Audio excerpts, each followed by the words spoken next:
আমাদের যে একটা যন্ত্র কাঠামো আছে, কাঠামির ভিতরেই মনে হয় একটা কিছু সন্ধি এবং স্বার্থ আছে, যার জন্য এই পরিকল্পনাগুলা গ্রামের মাঠ পর্যায়ে চলে যায়। আর সেটা ব্যবহার করিয়া কিছু লোক ফান্ডিং করে পয়সা বানায় এবং জাতিকে চরিত্র হরণ করতেছে বারবার। আর কৃষক ধীরে ধীরে ধ্বংস হইতেছে এবং হাওয়ারগুলা ধ্বংস হইতেছে। এইটার একটা বিবর্তন আনার দরকার।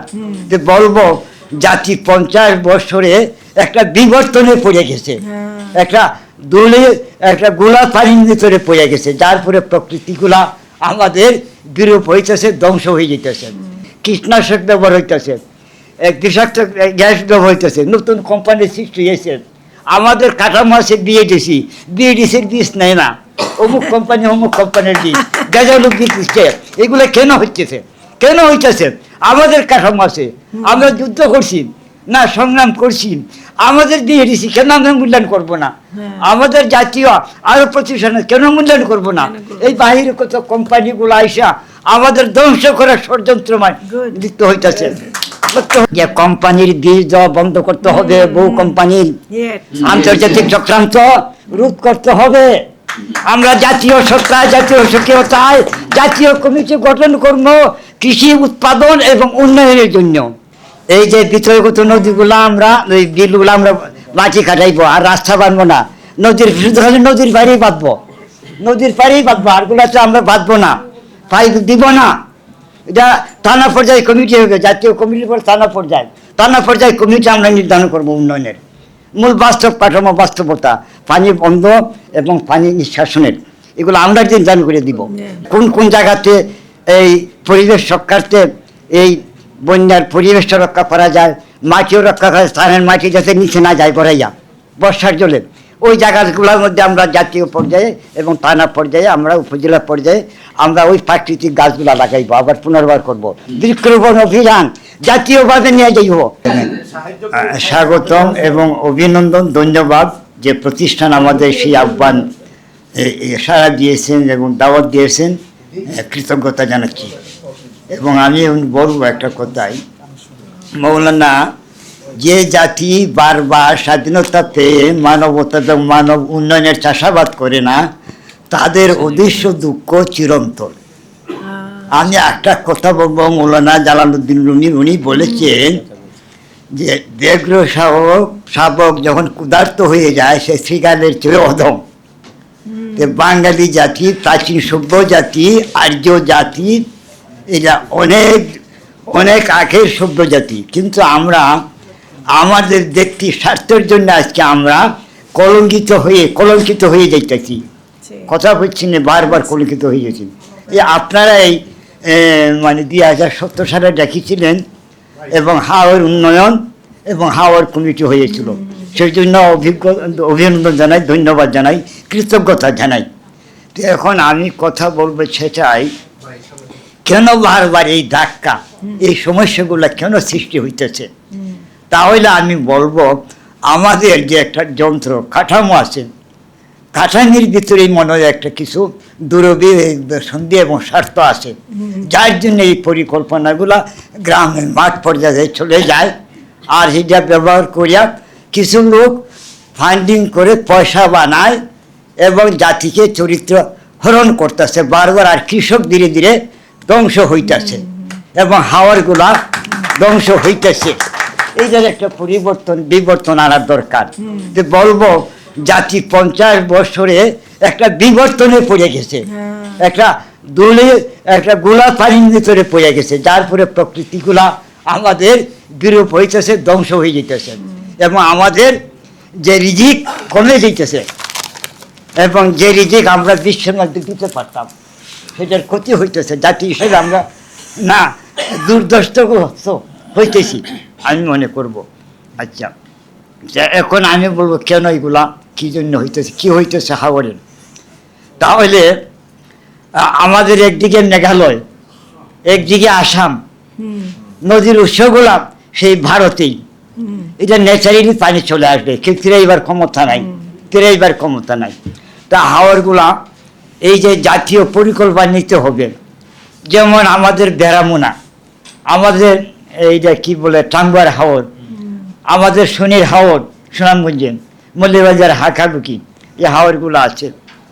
আচ্ছা, মেঘালয়ের পানি, আসামের পানি চলে আসবে, কিন্তু আমাদের ভিতরের যে বড় বড়, যেমন আমাদের ভেড়ামোনা বিল, ভেড়ামোনা বিলের 22টা তলা ছিল, 22 দুগুণে 44টা নালা ছিল, এবং বেড়ামোনা নদী যা কান্নি এবং কুশিয়ারাতে পড়তো, এই পানি আবার মেঘনা যা বঙ্গোপসাগরে যাইত, সেটার উৎস কমিয়ে গেছে, নদী ভরাট হয়ে গেছে। ভিতরের যে হাওরগুলো ছিল পলিউশন পরিয়া, মেঘালয়ের আসামের মাটি, সুরমার মাটি, এটার কি বরাকের, শাখা বরাকের নদী, শাখা বরাকের মাটি, এরপরে এইগুলা ভরাট হয়ে গেছে, কয়ের মাটি আইসা, বা ধরেন চিটাঙ্গে দেখে যা আছে, যেটা এই মাটিগুলো আইয়া বাংলাদেশে আসতেছে, আইয়া ভরাট হয়ে গেছে, ভিতরের বিলগুলা ভরাট হয়ে গেছে। তো এই যে বিলগুলার মধ্যে 80 হাত পানি ছিল, আমি নিজেই দেখছি 80 হাত পানি ছিল। হ্যাঁ, আচ্ছা, শাওলা, বিভিন্ন প্রাকৃতিক বন ছিল না, আগের হাওরগুলা মানে এখন যে গভীর, যেভাবে আসছে আরো গভীর ছিল, তারপরে সেখানে অনেক শ্যাওলা হইতো, যে শ্যাওলাগুলা খাই আমাদের মাছ বাঁচত। এই শ্যাওলাগুলা গ্রামের মানুষ গ্রামের নিযুক্ত হইয়া যে নদী যাইত, চলাচল করার জন্য যাওয়া যাইত না, এই বনের জন্য, এই কাঁঠালা বনের জন্য, শাওলা বনের জন্য, ফুটকা বনের জন্য, এরাইডলা বনের জন্য যাওয়া যাইত না। তখন 5 গ্রামে 6 গ্রামে বইয়া বৈঠক হইয়া অমুক গ্রাম থেকে, বলরামপুর থেকে আটপাড়া যেতে হবে, সিরাজগ্রামে যেতে হবে, দিরাই যেতে হবে, জামালগঞ্জ যেতে হবে। তাহলে কি করতে হইব? আমরা এই বনগুলা সরাইয়া রাস্তা করতে হবে, নদী বাইরে হইব।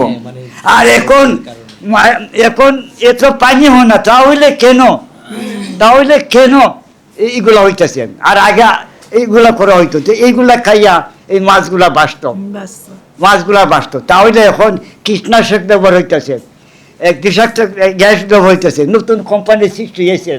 আমাদের কাঁটা মাছে বিএডিসির বীজ নেয় না, অমুক কোম্পানির বীজ, গাজালুক দিচ্ছে। এগুলো কেন হইতেছে? আমাদের কাঁটা মাছে আমরা যুদ্ধ করছি না, সংগ্রাম করছি, আমাদের বিএডিসি কেন আমরা মূল্যায়ন করবো না? আমাদের জাতীয় আরো প্রতিষ্ঠানে কেন মূল্যায়ন করবো না?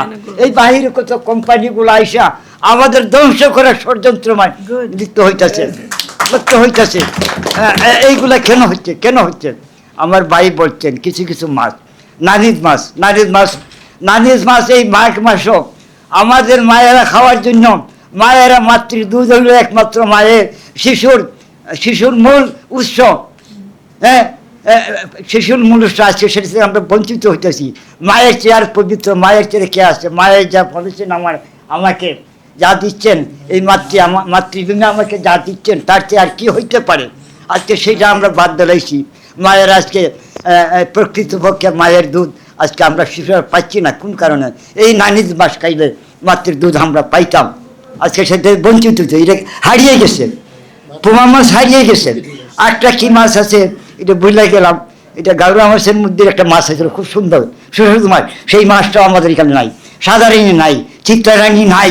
এই মূলায় কুশিয়ারের যে সবুজ রঙের যে এটা এই চিংড়ি মাছ, সেটা অনেক ভালো মাছ ছিল, আর সেই মাছটা হারিয়ে ফেলছি। আজকে দেখতেছি না, নানির মাছ তো নাই।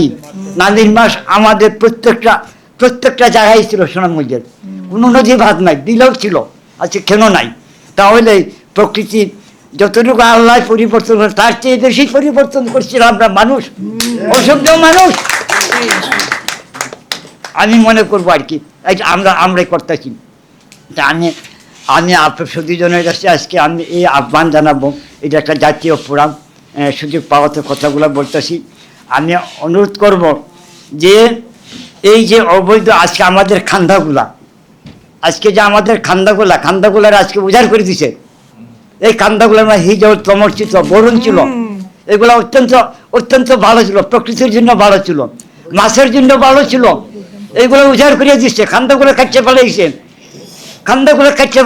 বরুণগুলো কাটছে ফেলাইছে, হিজল তমনগুলো কাটছে ফেলাইছে, সাজাই করে ফেলছিলেন, যার জন্য অগ্রিম বন্যা, এটার জন্য একটা অগ্রিম বন্যা। এই যে জন্য একটা অসীনীয় সংখ্যা জাতির জন্য, জাতির জন্য একটা অসীনীয় সংখ্যা আমি মনে করব। আচ্ছা, এইগুলো আবার আবার পুনর্বাসন করতে হবে, আবার পুনর্বাসন করতে হবে, অনুরোধ করলাম আমি। আচ্ছা, এইগুলো একটা আমাদের যে আরো কিছু বন ছিল যেগুলা, এই যে বনগুলা গরু খাইতো সেই বনগুলা নাই, সেগুলো আবার পুনর্বাসন করতে হবে, পুনর্বাসন করতে হবে। ভিতরে করতে বিলগুলা খনন করতে হবে। ওই যে কি বোট করছে, মাটি কাটার যে বোট করছে, এটা ভিতরে করতে বিলগুলা খনন করতে হবে।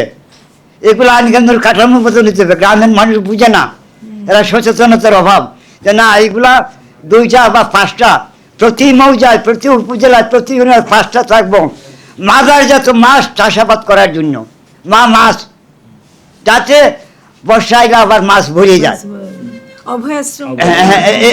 এইগুলা পরিকল্পনা নিতে হবে। মাদারজাত মাছ চাষ করতে হবে, এইগুলা কোনোবারেই মারা যাবে না। বিল থাকলে 5টা মাদার থাকবে, বীজ জাতীয় মাছ। আর 15টা খাইবেন জনগণ মাঝিয়া, সরকারি অফিসারে আমরা মাঝিয়া খাইব, সবগুলা জ্বালাইবেন না, বিলীন করে জ্বালাইবেন না, এইগুলো একটা। তারপরে এই যে বিভিন্ন যে পানি বন্ধ করতে সৃষ্টি করে, সেটা বাধ্য হইতে বিজলি দিতে না, জাতীয় কাঠামোর নিয়ন্ত্রণে যাইতে হইব, জাতীয় কাঠামো নির্দেশ থাকতে হবে মাঠ পর্যায়ে, না হলে পরিবর্তন আসবে না। না, তারপরে আমাদের তো মূল কথা হইল যে, মূল কথা হইলো আমাদের চরিত্রের বিরাট ক্ষতি, আমাদের চরিত্রের দূর। আমরা ঠেকার জন্য পাগল হয়ে গেছি, লুটের জন্য পাগল হয়ে গেছি। এটা কি অবস্থা? এই দেশের লুট করবো, 34 লক্ষ লুট কেন মরল না? 2.5 লক্ষ মা বোন কেন ইজ্জত হারাইলো? এটার জন্যই কি? এটার জন্যই কি আমরা ইজ্জত হারাইছিলাম? এটার জন্যই আমরা 9 বার যুদ্ধ করছিলাম, আমরা 3 বার যুদ্ধ করেছি, ব্রিটিশের বিরুদ্ধে যুদ্ধ করেছি, স্বাধীনতার পক্ষে যুদ্ধ করেছি। আবার আমরা আবার স্বাধীনতা পাইলাম, আবার একটা পরিবর্তন আনলাম দেশ। তারপরে কেন হইতেছে? কেন হইতেছে? আমরা কত রক্ত খরণ করতেছি, আমাদের রক্ত কত যাইতেছে, বারবার কি হবে আমরা রক্ত দিব বাঙালিরা। আজকে দেশ পাইছি, স্বাধীনতা পাইছি, বাঙালি জাতি হয়েছি, জাতি পাইয়া আজকে কেন? আজকে আমরা গর্ব না? আমরা গর্ব না? প্রাচীন সভ্য জাতি না? আমরা আর্য সভ্যতার জাতি না? আমরা বাঙালি, আজকে বাংলাদেশ পাইছি, বাঙালি জাতি পাইছি, আমাদের ভাষা আজকে, আমাদের ভাষা আন্তর্জাতিক ভাষা হয়েছে। আর আজকে আমরা কেন এত দুর্বল থাকবো? এত কেন দুর্বল থাকবো? আমি আমার কথাগুলো হয়তো আপনারা মানে দুঃখ নিতে পারেন, দুঃখ নিতে পারেন। আমি বলতে বাধ্য হয়েছি, কারণ আমাদের সময় শেষ চলে যাবে, ভাই যা পার চলে যাবে। আর কদিন থাকবো আমরা?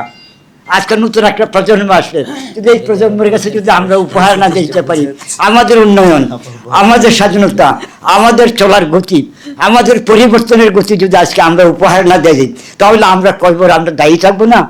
আমরা অবশ্যই জাতির কাছে দায়ী থাকবো। আজকে সর্ব অবস্থায় আজকে বাঙালি জাতি একটা পরিচয় হয়ে গেছে বিশ্বের, আর আজকে আমরা এইভাবে চলেই যাইব। তা আমি মনে করব যে কোম্পানির বীজ দেওয়া বন্ধ করতে হবে, বহু কোম্পানির আন্তর্জাতিক চক্রান্ত রোধ করতে হবে। আমরা জাতীয় সত্তা, জাতীয় সক্রিয়তায় জাতীয় কমিটি গঠন করব কৃষি উৎপাদন এবং উন্নয়নের জন্য। 1 নম্বর আমার সুপারিশ। 2 নম্বর আমার কথা, পর্যায়ক্রমে শস্য উৎপাদন করতে হবে, পর্যায়ক্রমে। কিতাব কি বলে ইংরেজিতে কথাটা? আচ্ছা, এই যে আমরা চাষ করতে হবে, উঁচা লাগা জ্বালায় রবি শস্যের চাষ, উঁচু জায়গায় রবি শস্যের চাষ, উঁচা জায়গায় আইলি ফসল, আমাদের দেশীয় চাষ, আউশ ধান, আমাদের কাঁটাভোগ, বাসাভোগ, এরপরে এই বানাজিরা, পশু সাজ, এইগুলা আবার ফিরে নিয়ে আসতে হবে, তাহলে আজকে আমাদের এই জাতির পুষ্টি পাইব, শিশু রোগ নিবারণ হবে, মায়ের দুধ আমরা বাচ্চারাই আমরা পাবো, আমরা ওর থেকে ক্যান্সার থেকে বাঁচবো, বিভিন্ন এই যে রোগ সৃষ্টি হয়েছে এই রোগগুলোর থেকে আমরা বাঁচবো। আমি মনে করি 2 নম্বর আমার সুপারিশ। আচ্ছা, এগুলো একটা। এখন এই যে বিতর্কিত নদীগুলো আমরা, ওই বিলগুলো আমরা মাটি কাটাইবো, আর রাস্তা বাঁধবো না, নদীর পাড়েই বাঁধবো, আরগুলো তো আমরা বাঁধবো না, পাইপ দিব না, এটা থানা পর্যায়ে কমিটি হবে, জাতীয় কমিটির পর থানা পর্যায়ে কমিটি আমরা নির্ধারণ করবো উন্নয়নের মূল বাস্তব কাঠামো, বাস্তবতা, পানি বন্ধ এবং পানি নিষ্কাশনের, এগুলো আমরা নির্ধারণ করে দিব আমি মনে করব।